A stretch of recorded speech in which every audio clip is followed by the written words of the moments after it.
வானில் தோன்றும் மூன்றாம் பிறை யாரோ இல்லை நானே நானே எங்கோ போகும் வந்த மேகம் கூட பூவை தோளை தொட ஆசைப்படும்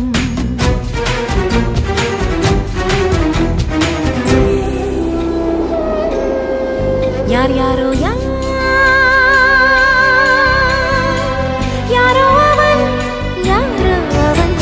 சன் சன் சன் சன் சன் யார் யாரோ யாரோ யாரோ யாரோ அவன்